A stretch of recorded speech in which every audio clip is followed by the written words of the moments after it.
성도님들 반갑습니다. 5월 6일 금요일 말씀 묵상입니다. 오늘 묵상 본문은 룻기 3장 14절에서 4장 6절 말씀입니다. 룻기 말씀 묵상이 내일 마무리되는데 내일 토요일은 함께 묵상하지 않으니 우리 성도님들 개인적으로 룻기 4장 7절부터 마지막 22절 말씀을 꼭 읽으시고 룻기서의 결론 부분을 묵상하시기 바랍니다.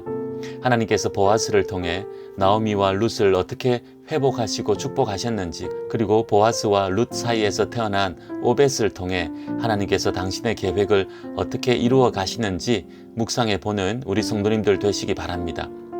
이어서 주일 묵상 본문은 룻기 다음 성경인 사무엘상 1장 1절에서 18절 말씀입니다. 다음 주부터는 사무엘상 말씀을 묵상하겠습니다. 그럼 오늘 묵상 본문으로 돌아와서 이제 룻은 날이 밝아 시어머니 나오미에게로 돌아가고 보아스는 기업물을 책임을 다하기 위해 움직입니다. 본문 룻기 3장 14절에서 18절 말씀입니다. 룻이 새벽까지 보아스 곁에 있다가 새벽 미명에 일어납니다. 보아스는 룻이 난처할 수 있으니 사람들이 보지 않도록 조심히 돌아가라고 당부합니다. 그러면서 보리를 한가득 담아줍니다. 룻은 시어머니에게로 돌아갑니다. 시어머니 나오미는 룻을 보자마자 어떻게 되었냐고 묻습니다. 아마도 지난밤 한숨도 자지 못한 것 같습니다. 룻이 계획대로 잘 행했는지, 보아스는 어떻게 반응했는지, 그래서 어떻게 되었는지 너무 궁금해서 룻을 보자마자 다급하게 물은 것입니다. 이에 룻은 지난밤에 있었던 일들을 시어머니께 소상히 아릅니다. 시어머니 나오미는 보아스는 말한 대로 반드시 행할 사람이니까 가만히 지켜보자고 말합니다. 이제 날이 밝자 보아스가 성문으로 올라갑니다. 거기에서 자신보다 나오미와 더 가까운 친족인 사람을 만납니다.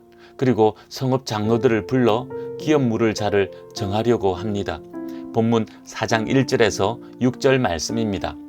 당시 성문은 단순히 성을 출입하는 기능만 한 곳이 아닙니다. 성문 근처의 공터에서 물건을 사고 팔거나 성읍의 중요한 회의를 하거나 재판을 하는 등 공적인 장소로 여겨졌습니다.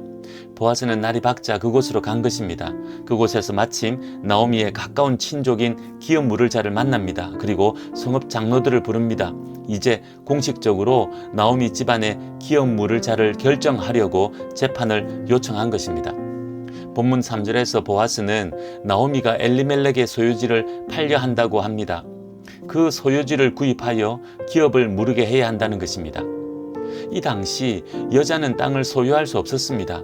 엘리멜렉의 기업은 아들에게로 상속되고 아들이 죽었으면 손자에게로 상속되는데 아들들이 죽었고 손자도 없었기 때문에 기본적인 권한만 나오미가 가지고 있었던 것 같습니다.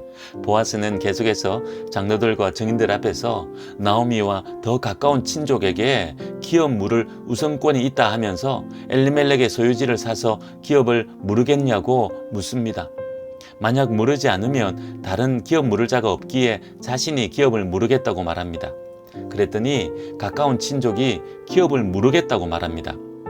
이에 보아스가 이 상황을 좀 더 구체적으로 설명합니다.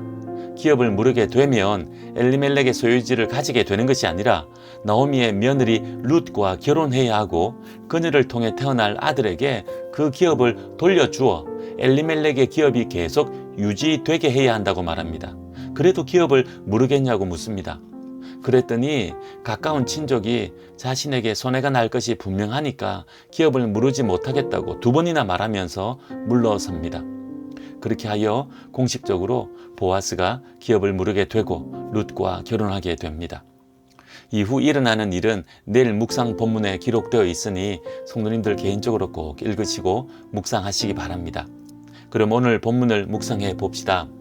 먼저 하나님 앞에서 최선을 다했다면 믿고 기다릴 줄 알아야 한다는 것입니다.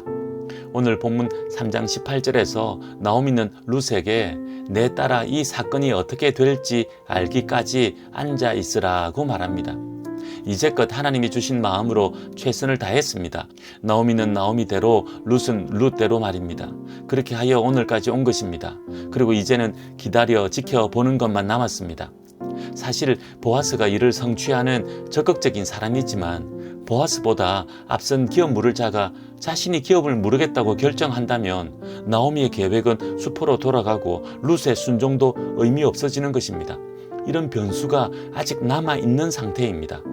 하지만 나오미와 룻은 마음 졸이고 안절부절하기보다는 믿고 기다리는 쪽을 선택합니다. 이제껏 자신들을 인도하신 하나님을 믿고 계속해서 선하게 인도하실 것도 믿고 믿음으로 기다린 것입니다. 우리도 살아가면서 이런 믿음이 필요할 때가 종종 있는 것 같습니다. 무언가를 계획하고 행할 때 하나님께 간절히 기도하면서 최선을 다합니다. 그랬다면 선하게 인도하실 하나님을 믿고 기다릴 줄 알아야 합니다. 하지만 이런 기다리는 인내하는 믿음이 부족하면 우리의 마음의 평안이 사라지고 안절부절하면서 오히려 이를 그르치게 하기도 합니다. 이제껏 최선을 다한 수고가 소용없게 되는 것입니다. 그러니 선하게 인도하실 하나님을 인내하는 믿음으로 바라보며 살아가는 우리 성도님들 되시기 원합니다. 혹 아직 하나님께 아랜 기도 제목이 응답되지 않았습니까? 하나님께서 기뻐하시는 기도 제목이었다면 반드시 응답하실 것이니 그날을 기대하며 믿음으로 기다리는 오늘 하루 되기 원합니다. 마지막으로 하나님의 뜻을 이루기 위해선 대가가 필요하다는 것입니다. 룻기에 등장하는 선한 인물들이 한결같이 보여주는 모습입니다. 나오미가 룻에게, 룻이 나오미에게, 그리고 보아스가 룻에게, 룻이 보아스에게 헌신과 수고의 대가를 지불합니다. 특별히 오늘 본문에서 기업 물을 자의 자격을 포기한 아무개라는 사람은 자신에게 손해가 되는 줄 알고 이 일을 포기합니다. 대가를 지불하지 않으려 하는 것입니다. 하지만 보아스는 자신의 재산에 큰 손해가 되는 줄 알지만 기꺼이 이 일을 감당하려 합니다. 그것이 하나님의 선하신 뜻임을 알기 때문입니다. 그렇습니다. 하나님의 뜻을 이루고 그 뜻에 순종하려면 시간과 물질, 우리의 헌신과 노력 등 대가가 필요함을 기억합시다. 그리고 그 대가를 기꺼이 드리려고 하는지 우리의 모습을 돌아봅시다. 하나님 앞에서 인색하게 굴고 조금도 손해보지 않으려고 우리의 것을 움켜쥐고만 있지 않은지 돌아봅시다. 만약 그렇다면 작은 것 아끼려다 큰 것을 손해보는 어리석은 모습임을 깨닫기 원합니다. 하나님께 우리의 작은 것 드릴 때 하나님께서는 하나님의 큰 것으로 갚아주시는 분이시기 때문입니다. 오늘도 살아가면서 하나님께 기꺼이 우리의 것을 드려 하나님의 크신 은혜와 복을 받아 누리는 우리 성도님들 되시기 바랍니다. 기도하겠습니다. 하나님 아버지, 룻기서를 통해 하나님의 은혜를 봅니다. 하나님께 은혜 받은 자들의 사랑과 헌신을 봅니다. 오늘 우리 삶 속에도 이런 사랑과 헌신이 있게 하시고 그렇게 살아갈 때 하나님의 크신 은혜와 복이 임하기를 원하오니 오늘도 그 은혜와 복을 누리는 우리 모두 되게 해 주시옵소서. 예수님의 이름으로 기도하옵나이다. 아멘. 오늘은 다음 세대와 우리 자녀들을 위해 기도하는 날입니다. 하나님의 은혜와 상관없이 살아가는 세대가 아니라 하나님의 은혜를 받아 누리는 다음 세대와 우리 자녀들 되도록 기도합시다. 그러기 위해선 믿음으로 살아가야 할 것입니다. 다음 세대와 우리 자녀들이 그런 믿음의 자녀들 되도록 오늘도 간절히 기도하는 하루 됩시다. 오늘도 믿음으로 승리하십시오.